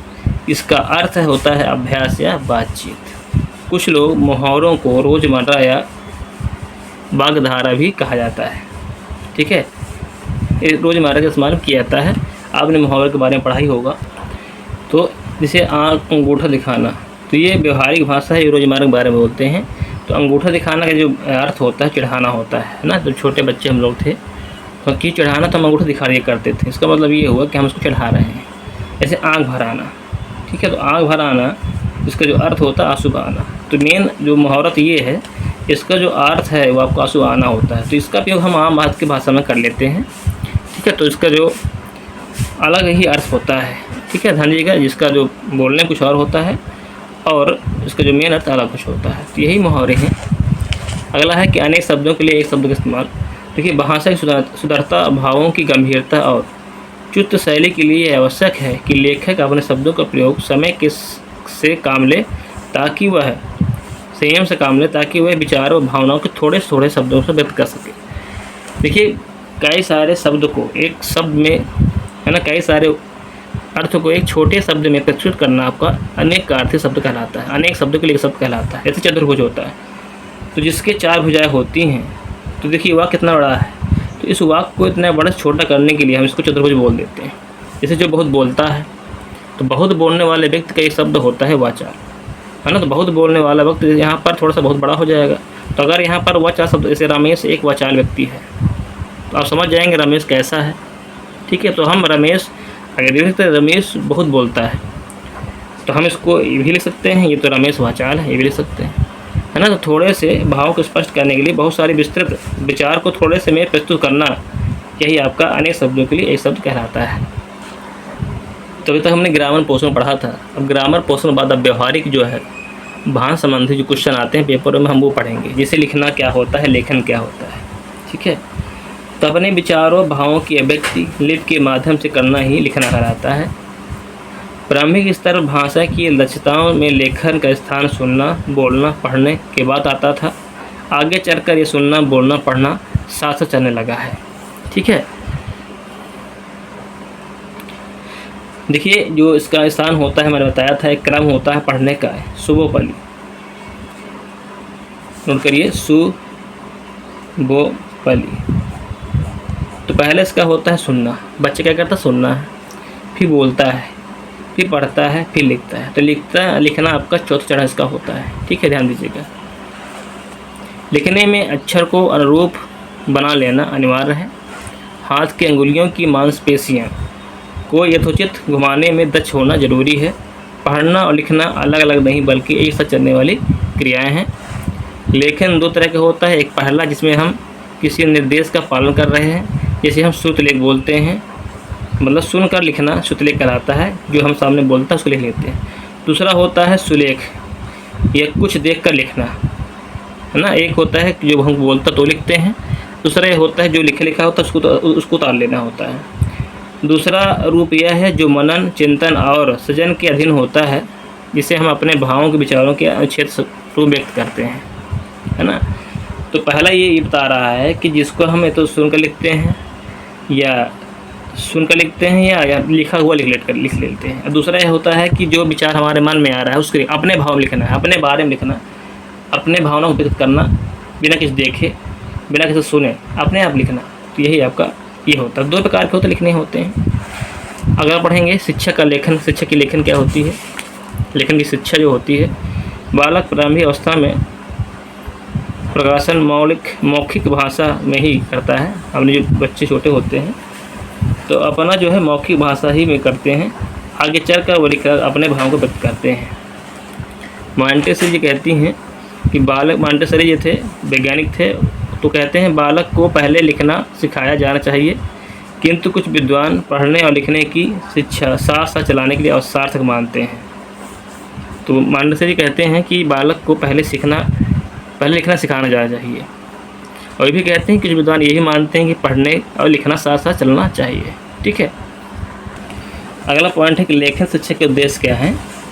लिखने की शिक्षा के प्रमुख उद्देश्य बालक को इस बात का योग्यता प्रदान करना जिससे वह अपनी भावनाओं और अनुभूतियों को लिखकर अपने बारे में व्यक्त कर सके, ये उद्देश्य होता है। जैसे कोई बच्चे भाषा सीख जाए तो क्या कर सकता है ना, खुद सोचिए अपने बारे में। एक बार सोचिए कि अगर बच्चा भाषा लिखना सीख जाए तो क्या कर सकता है, तो वही कर सकता है जो अपने उसके मन में है भाव लिख सकता है। दूसरा है लिखते समय समासिक एवं विराम चिन्हों का उपयोग कर सके, है ना। इसका भी उपयोग होता है, जब लिखना सीख जाता है तो विराम चिन्ह, सामसिक पद और विराम चिन्ह का पद भी लगाना आसानी से सीख जाता है। स्थायी साहित्य सृजन की शिक्षा प्रदान करना एक उद्देश्य है। स्थायी साहित्य सृजन की शिक्षा प्रदान करना इसका भी उद्देश्य है। बच्चों को सुंदर, स्पष्ट और आकर्षक ढंग से लिखने की शिक्षा भी देना इसका उद्देश्य है। बच्चा शुद्ध स्पष्ट लिखे, लिपि बनाए, ये भी इसका उद्देश्य है। बच्चों को लिखित भाषा ज्ञान कराकर उस नाम को सुव्यवस्थित तारतम्य रूप से प्रस्तुत करना भी विधान होता है ना। तो इसमें कह रहा है कि लिखित भाषा का ज्ञान कराएंगे तो अपने आप से ज्ञान को सुव्यवस्थित तरीके से सही ढंग से लिख सकता है, ये इसका कहने का मतलब है। देखिए लेखन की कई सारी विधियाँ हैं, विधियों द्वारा बताया गया है कि लेखन की कितनी सारी विधियाँ होती हैं। तो लिखने की शिक्षा विधि या लेखन पद्धति विधि दोनों एक ही हैं, तो अगर पेपर में आता दोनों एक ही माना जाएगा। तो उसको हम लिखते हैं, पहला आपका रेखा विधि होती है। अगर पेपर में आए कि लेखन शिक्षण की विधियों के बारे में लिखिए, हैं 2 विधियों के बारे में बताइए, 3 विधियों के बारे में बताइए, तो आप अपने 1-2 पॉइंट लेकर बना सकते हैं। रेखा विधि क्या होती है कि प्रायः देखा जाता है कि कुछ बच्चे रेखाएं खींचने लगते हैं। उन्हें इस प्रकार की तिरछी पड़ी सीधी रेखाएं एक विशेष प्रकार का आनंद प्रतीत होती हैं। अतः बच्चों से इन प्रकार की रेखाओं में आराम से खिंचवानी चाहिए। जब रेखा खींचने में उसके हाथ साधने लगें तो अक्षरों में आकर बनवाना चाहिए। इसे ही रेखाओं द्वारा अक्षर सिखाने की विधि कहते हैं। जब कोई पढ़ाने बच्चा स्टार्टिंग में आता है तो उसको हम लाइनों द्वारा ही दिखाते हैं। हम 1-2 लाइन बना देते हैं, बच्चा इसके ऊपर दोहराता रहता है ना। तो यही चीज़ें रेखा विधि कहलाता है। मॉन्टेसरी विधि होती है, क्या होता है, ये पेपर कई बार पूछा गया है। तो मॉन्टेसरी पद्धति में छोटे बच्चों को लिखने की शिक्षा देने के लिए 3 विधियों का उपयोग किया जाता है। देखिए इंपॉर्टेंट है यहाँ पर कि मॉन्टेसरी द्वारा बताया गया 3 विधियाँ कौन कौन सी हैं। पहला है कि सबसे पहले बच्चे को लेखनी पकड़वाने का अभ्यास कराना है कि बच्चे को पेन पकड़ना आ जाए। यह अभ्यास कराने के कागज पट्टी पर रेखांकित गणित की विभिन्न आकृति खींचकर उनमें लेखन के द्वारा स्याही भरवाकर किया जाता है। ये पुराने ज़माने की विधि है। अब जो छोटे थे तो उसमें हम स्याही द्वारा लिखा करते थे, कलम हुआ करते थे, बोलते थे, लिखते थे, है ना। तो ये भी कर सकते हैं कि कागज़ पट्टी लेना, उसमें कुछ लाइन खींच दीजिए। लाइन खींचने में क्या होता है, बच्चा अपना हाथ पकड़ के उसमें लाइन दोहराता रहता है। ठीक है, तो यही आपका पहले विधि कह रहा है। अगला है बालकों को अक्षरों का स्वरूप बताने के लिए रेगमाल कागज़ का उपयोग करना। देखिए पहले आपको ऊपर लिखना, आपको यहाँ पर बताया गया है कि बच्चा कैसे पेन पकड़ना है। फिर ना कुछ आता है कि एक कागज़ होता है जिसमें कुछ उभरे हुए अक्षर बने हुए होते हैं। तो बच्चा क्या होता है, उन अक्षरों को ऊपर उंगली फेरता रहता है। ठीक है, तो उसका भी हाथ इस तरह बैठ जाता है। तो दूसरी विधि है कि उसे उंगली फेरना है, बने हुए अक्षर के स्वरूप के ऊपर उंगली आपको फेरना है। मॉन्टेसरी तीसरी विधि है कि धीरे धीरे उक्त रेगमाल कागज़ पर उंगली फेरते फेरते बालक की ध्वनियों का भी उच्चारण करने लगता है। इस क्रिया द्वारा वे अक्षरों की ध्वनि साम्य में आपसी संबंध स्थापित कर लेता है, तब वो स्वतः लिखना आरंभ कर देता है। इसका मतलब क्या है, जब वो पहले हाथ फेरता है तो हाथ फेरते फेरते हमें उसको बताना पड़ता है कौन अक्षर वो बना रहा है। जब उसी कई बच्चे उसी को वाह बनाएगा तो उसका हाथ बैठ जाएगा, वो उसको लिखना जान जाएगा, उसको पहचानना जान जाएगा, उसको बोलना सीख जान जाएगा। तो ये है मॉन्टेसरी पद्धति। दूसरा है पेस्टोलॉजी विधि। क्या होती है, देखिए इस विधि में बालक को सरल से जटिल की ओर इसमें कहा जाता है सरल से जटिल की ओर ले जाया जाता है। उनको सबसे पहले अक्षरों का ज्ञान कराया जाता है। इस विधि में पहले वर्ष जो होता है उपयोगी विभिन्न रेखाओं, वृत्तों आदि का वर्गीकरण कर लिया जाता है। यह वर्गीकरण लेखन की सुविधा के अनुसार किया जाता है। उदाहरण के लिए देवनागरी लिपि में वर्णों जो है इस प्रकार वर्णन किया गया है। जैसे कोई अक्षर सिखाना है आपको तो कुछ वर्ग बना लीजिए। जैसे का वर्ग में आपको इस तरह वर्ग सिखाने हैं। पहले आपको ना, मा, गा, ता, ला यही आपको सिखाने हैं क्योंकि ये अक्षर तो जुड़े हुए हैं। जैसे खा, दूसरा नंबर में कहा जाएगा बा, वा, बा, का, एक ही तरह के वर्ड द्वारा बनाए गए हैं तो इनको द्वारा 2 वर्ग में बांटा गया। दूसरे में कहा गया कि पा, फा, सा, तो देखिए एक ही तरह के ये भी दिख रहे हैं। तो इनको भी इसको साथ बनवाना चाहिए। और ये देखिए ऊ जितने भी आ वाले शब्द हैं इनको अलग बार देना चाहिए। और ढा वाले टा ठा रा ढा दा धा ये भी, हाँ, तो ये भी एक अक्षर होते हैं, तो हम कुछ तरह हमको आपस में बांट देना चाहिए। तो हम इस तरह बच्चों को सिखाना है, तभी आपके पेस्टोलॉजी पद्धति कहलाता है। अगला है जैकार्ड पद्धति। जैकार्ड पद्धति, इसमें बालक स्वयं अपने सुधार करता है। इस विधि में बच्चों के समक्ष पूरा वाक्य रख दिया जाता है, वे अनुकरण करके एक शब्द को लिखते हैं और मूल से मिलाकर उनके शुद्धियों को ज्ञान प्राप्त करते हैं तथा अनुकरण के पश्चात उसमें मूल वाक्य लिखते हैं। इसमें थोड़ा सा ये है कि बेसिकली नहीं है, थोड़ा सा बच्चे जब होशियार हो जाता है उसके लिए बताया गया है। जब बच्चा होशियार हो जाएगा तो अपने वो गलतियाँ सही, जो गलतियाँ सही कर लेता है, बस यही इसमें बताया गया है। अगला है मानववैज्ञानिक विधि। इस विधि में मानववैज्ञानिक विधि में बच्चे पहले पूर्व ज्ञान कराया जाता है, इसके बाद अंश का ज्ञान कराया जाता है। अर्थात सर्वप्रथम पूरे वाक्य की सिद्धि दी जाती है, इसके बाद और अंत में अक्षरों की सिद्धि दी जाती है। पहले कुल मिला के जब अक्षर होते हैं, पहले उनको बताया जाता है कहानी के माध्यम द्वारा, मुँह से बुलाया जाता है। जब बोला सीख जाता है तो उसके बारे में अक्षरों को कैसे चली जाती है। एक विद्वान ने इस संबंध में लिखा है कि बालक जब पाठशाला में भर्ती होने आता है तो छोटे छोटे अक्षर को बोलना जानता है। वर्णमाला के इन विभिन्न अक्षरों के ज्ञान कराने के लिए निरर्थक तथा सारहीन होते हैं, उनका अपने में कोई अर्थ नहीं होता है। आपस में मिलकर जब शब्दों अथवा वाक्यों में रूप में आते हैं तभी वे सार्थक बनते हैं। एवं उसके आधार पर बालकों को पहले सार्थक अथवा शब्द को लिखने सिखाए जाते हैं। इसमें कुल मिला के ये है कि इसमें कहा गया है कि बच्चों को पहले बोलना सीखना चाहिए। जो बोलना सीख जाएगा तभी हम अक्षरों को पढ़ाना सही रहता है, बस इसमें ये कहा गया है। और सही और सार्थक अर्थ ही पढ़ाएं, ठीक है, आपस में जो है सदोष ना पढ़ाएं जिससे बच्चे कन्फ्यूज जाए। इसमें यही बताया गया है बस, ठीक है। अगला है रेखानुसरण विधि। ये क्या है, इसमें क्या होता है, स्लेट, रेत, कागज या अन्य लिखी हुई वर्ण पर हाथ फेर पर लिखने को अनुसरण विधि कहते हैं। यह सबसे प्राचीन और प्रचलित विधि है। विद्यार्थी स्वयं या अध्यापक उनका हाथ पकड़कर रेखाओं का अनुसरण करते हैं। वर्ण के रूप में जो भरते हैं उन रेखाओं या बिंदुओं पर कलम की गति से संकेत दिए जाते हैं। कुल मिलाकर ये कह रहा है कि इसे कोई स्लेट बनती होती थी पुराने ज़माने में, तो ये अक्षर बना दिए जाते थे, तो बच्चे इसको दोहराता था, ठीक है। ये तो डॉट बिंदु दे देते थे, तो बच्चा इन बिंदु के ऊपर पेंसिल को फेरता रहता था, पेंसिल से लिखता रहता था, एक कलम से लिखता रहता था, तो ये अक्षर बनाना सीख जाता था इस तरह। तो मतलब यह कह रहा है कि बिंदुओं को कलम की गति से संकेत दिए जाते थे, जिसको बच्चा अनुसरण करता था और उसके ऊपर बनाता था, ठीक है। अगला हमारा पॉइंट है सुलेख। सुलेख किसे कहते हैं? गांधी जी ने कहा था कि सुंदर लेख के बिना शिक्षा अपूर्ण है, ठीक है। सुंदर लेखन को सुलेख बोलते हैं, सुंदर लेखन को ही हम सुलेख बोलते हैं। अतः हम कह सकते हैं कि पठनीय आवर्षक लिखावट सुलेख की आधारशिला कहलाती है। सुंदर लेख सुमन और लताओं की भांति मन को मुग्ध कर देते हैं। आजकल तकनीक युग में जहां हाथ में लिखना कम हो गया है, सुलेख पर अधिक ध्यान नहीं दिया जा रहा है। तथापि महत्वपूर्ण तरह समाप्त नहीं हुआ है। अभी भी परीक्षाओं में यह अच्छे नंबर दिलाने के लिए तथा लेखन को पढ़ने की रुचि जगाने के लिए सहायक होता है। सुलेख देखिए, अब ये भी कहना चाहता है कि सुलेख का प्रयोग है अभी कम किया जाने लगा है, खाली ये लिखने के लिए महत्व रह गया। लेकिन ये भी कह रहा है कि जब पेपर होता है तो उसमें आप अक्षर नहीं बना रहे हैं तो भी आपको फिर नंबर नहीं मिलने वाले हैं। तो ये सुलेख हो गया। इसकी विशेषता क्या होती है? पहला होता है वर्णों की सुरावल, आकृति, वर्णों की ऊंचाई, लंबाई, श्रीरेखा और उनके अंग प्रत्यंग का सही अनुपात लिखना जरूरी होता है। अगर सुलेख लिख रहे हैं तो इन सभी चीज़ों को ध्यान देना पड़ेगा कि अक्षर की बनावट सही होनी चाहिए। वर्णों का मानक रूप शुद्ध होनी चाहिए। वर्ण से वर्ण तथा शब्द से शब्द के बीच सुनिश्चित दूरी होनी चाहिए या उसमें उचित विराम का इस्तेमाल प्रयोग होना चाहिए। सुवाच्य सुंदरता, उचित गति भी होनी चाहिए। पृष्ठ के अगल बगल ऊपर नीचे का हंसिया का उपयोग भी होना चाहिए। ये हंसिया होता है जो आप बनाते नहीं खींचते हैं, यह आपकी हंसिया होती है। तो इसकी विशेषता हो गया, सुलेख हो गया, ठीक है। अगला पॉइंट हमारा अनुलेख।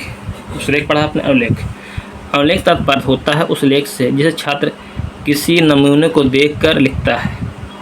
अनुलेख के लिए प्रायः अभ्यास पुस्तिकाओं के ऊपर की एक पंक्ति के कुछ वर्ण या शब्द वाक्य लिखे होते हैं। नीचे की पंक्ति रिक्त पड़ी होती हैं। छात्र उन्हें देखकर रिक्त पंक्तियों के बीच स्वयं भरते हैं। हस्तलेख सुधार में अनुलेख का प्रयोग बहुत ही महत्वपूर्ण है। तो देखिए अनुलेख जान ही गए हैं ना, किसी देख कर लिखना आपको अनुलेख कहलाता है। तो ये अनुलेख के बारे में चर्चा की गई है। अगला है श्रुतलेख। यह साधन प्राथमिक कक्षाओं में प्रयोग होता है। प्रतिलिपि के पश्चात अनुलिपि और अनुलिपि के पश्चात सुलेख का क्रम आता है। ठीक है, प्राथमिक कक्षाओं में श्रुतलेख को ही शुद्ध माना जाता है। श्रुतलेख ये उसके बारे में बताया गया है। ठीक है, यहाँ थोड़ा चर्चा की गई है। क्यों की गई है? कभी कभी ये लॉन्ग क्वेश्चन में आ जाता है, तो ये थोड़ी है कि आप ये शब्द लिख के बैठ जाएंगे, नहीं, उसमें आपको नहीं मिलने वाला। जैसे श्रुतलेख का अर्थ है सुना हुआ लेख। इसमें अध्यापक बोलता है, छात्र सुनकर उसकी सामग्री को लिखता है। तो ये परिभाषा स्थित नहीं है, लेकिन अगर लघु उत्तरीय तो 1 नंबर में अगर काम चल जाएगा, लेकिन जब दीर्घ उत्तरीय में आता है तो आपको ये पूरा लिखना पड़ेगा, थोड़ा सा बनाना पड़ेगा, इसके बाद लिखना पड़ेगा कि आप क्या कहना चाहते हैं। फिर आपने उसकी परिभाषा नोट कर लीजिए। ठीक है, अब इसको उद्देश्य पढ़ लेते हैं क्या होता है। श्रुतलेख का उद्देश्य छात्रों की श्रवणेंद्रियों को प्रशिक्षित करना होता है कि बच्चे सुन सकें कि कौन सा वर्ड है, ताकि वह भाषा को शुद्ध रूप से सावधानी से सुन सके। छात्रों की लिखाई अथवा लेख में सुझावता के साथ साथ स्पष्टता का भाव और लिखने में गति हो। मतलब ये कह रहा है, जैसे श्रुतलेख लिखते हैं, जैसे नाम ही है श्रुतलेख, सुनकर लिखना। जब हम श्रुत बोलते हैं तो बच्चों की सुनने की क्षमता बढ़ जाती है, स्पष्ट भाव जागृत हो जाती है, स्पीड बनने लगती है। ठीक है, तो यही इसका मुख्य उद्देश्य है। अगला है एकाग्रत करना होता है। श्रुतलेख का ये प्रमुख उद्देश्य होता है। इस विधि के द्वारा छात्रों के कान, हाथ, कान और मस्तिष्क की क्रियाओं का संतुलन स्थापित हो जाता है। उसकी स्मरण शक्ति का विकास हो जाता है। सुनकर भाव ग्रहण करने का भी अभ्यास कराया जाता है। ठीक है, हाव भाव, यही आपके कुछ इम्पोर्टेंट पॉइंट थे जो हमने बताए हैं। अब अगला पढ़ेंगे कि लिखना सीखने में जो ध्यान देने वाली बातें कौन कौन सी होती हैं, है ना। जब लिखना सीखते हैं तो उसमें क्या क्या ध्यान देना जरूरी होता है। पहला है आपको बैठने का ढंग आपको सही तरीके से होना चाहिए। दूसरा होता है दूरी, जो आप बैठे लिख रहे हैं उनके बीच में दूरी उचित होनी चाहिए। यहाँ 35 सेंटीमीटर या 14 इंच की दूरी होनी चाहिए। अगला है कलम पकड़ने का तरीका भी आपको सही तरह से होना चाहिए। तो जब लिख रहे होते हैं तो लिखने में चीज़ ध्यान देनी पड़ती हैं। तो देखिए आप इसे समझ सकते हैं क्या है कि आपको सही तरह से बैठना है। ठीक है, और इसमें लिखा रहा है कि लिखने के पूर्व सीधे बैठने का अभ्यास करना आवश्यक है। झुककर बैठने से शरीर की हड्डी टेढ़ी हो जाती है, जिसके अतिरिक्त आंखों पर अधिक बल पड़ता है। यदि चौकी, टेबल आदि न हो तो भूमि पर बायां घुटना मोड़कर वज्रासन में बैठकर दाएं जांघें पर सलेट के कांपे रख कर लिखना चाहिए। ये पुराने जमाने में करते थे जब कुर्सी बेंच नहीं होती, इस समय कुर्सी बेंच का इस्तेमाल किया जाता है। दूरी क्या होती है? जब आप बैठे होते हैं सलेट और कांपे के बीच में 35 सेंटीमीटर दूरी या 14 इंच की दूरी होनी चाहिए। कलम पर तरीका क्या होता है इसका?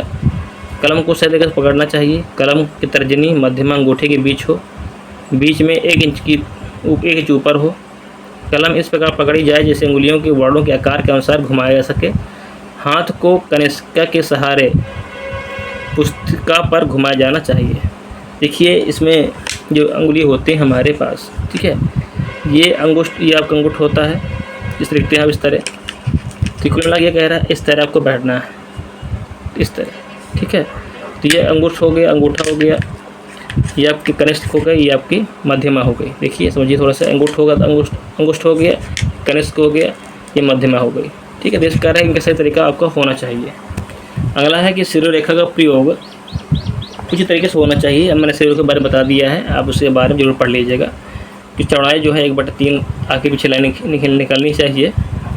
तो शिरोरेखा का प्रयोग उचित होना चाहिए। अक्षर की सुधारता, जो अक्षर की सुधारता है वो भी सही होनी चाहिए। इसे काफ बनाते हैं, काफ को सही तरीके से बनाने की कोशिश करें। ठीक है, टेढ़ी मेढ़ी मत बनाइए। इसी प्रकार जब खा बनाते हैं तो खा को ऐसे लिखें, ऐसे मत लिखिए अलग हो जाए वो अलग हो जाए, ये कहना चाहते हैं यहाँ पर। ठीक है, गा लिखना होता है तो गा को हम ऐसे मिला कर लिखें, अलग अलग ना लिखें। ठीक है, ऐसे घा घड़ी बनाते हैं, घा घड़ी बनाने में ऐसे लिख देते हैं तो घा घड़ी धर्म ऐसे होता है, तो इनमें से भी स्पष्ट रूप से लिखें, ये इसमें कहना चाहता है। ठीक है, था भा, यहाँ थोड़ा मोड़ होता है था भा में, तो उसको भी सही तरीके से इस्तेमाल करें। ठीक है, तो इसमें ये बताया गया है, आप इसे पढ़ लीजिएगा। ठीक है, अगला है कि उचित दूरी होनी चाहिए जब आप बैठते हैं। जब अच्छे लिखते हैं, मात्रा लिखते हैं तो उनके बीच में उचित दूरी जरूरी होनी चाहिए। वर्णों के बीच दूरी होनी चाहिए, वर्ण मात्रा की एक पाई की दूरी होनी चाहिए।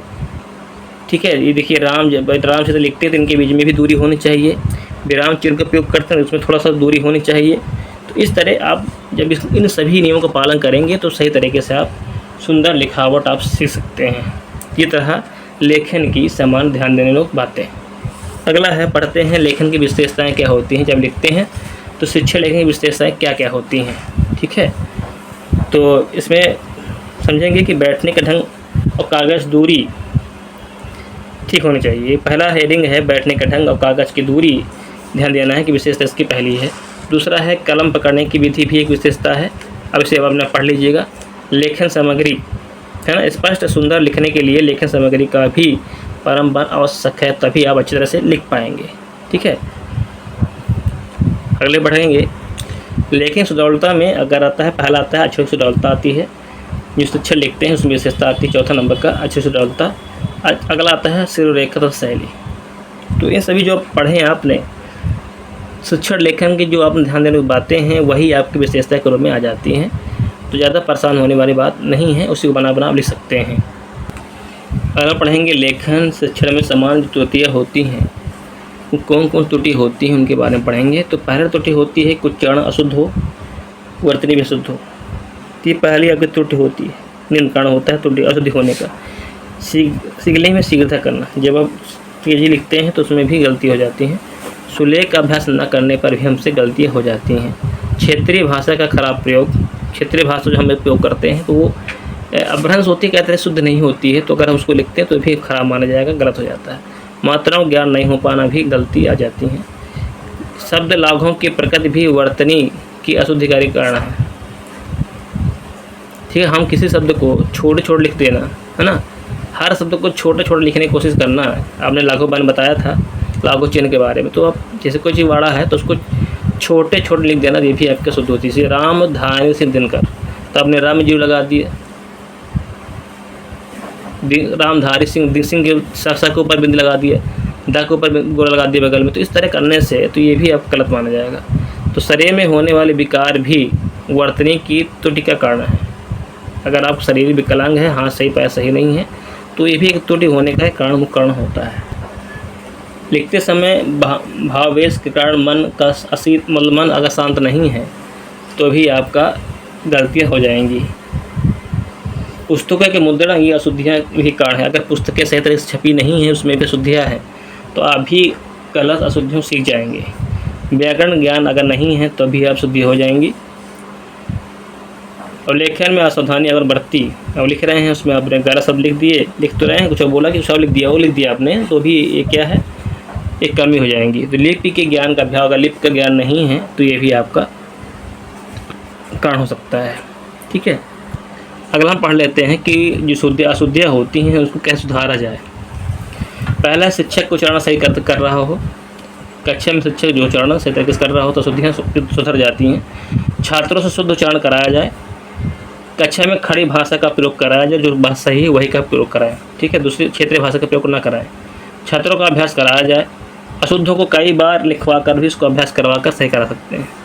समान उच्चारण वाले अक्षरों का अंतर समझाना और मुद्रण की अशुद्धि जो किताबें छपी हुई हैं उनको भी हम गलत बताकर उसमें सही करवा सकते हैं। अगला है व्यवहारिक नियमों का ज्ञान होना चाहिए। श्याम पट में लिख के सुधार करना चाहिए। सुरलेख लिखवाना चाहिए। शब्दकोश का उपयोग कराना चाहिए। शब्दलेख का खेल खिलाना चाहिए। शारीरिक दोष का निवारण करना चाहिए। तो हम इनके दौरान जो गलतियाँ होती हैं वो सही कर सकते हैं। तो ये था कुछ आपके लिए बहुत इम्पोर्टेंट प्रश्न जो मॉडल पे बना के लाया हूँ। तो आपको संभवतः आपको अच्छा ही लगा होगा। तो अगर अच्छा लगे तो शेयर जरूर करिए, लाइक जरूर करिएगा और सब्सक्राइब जरूर करिएगा। थैंक यू वीडियो देखने के लिए।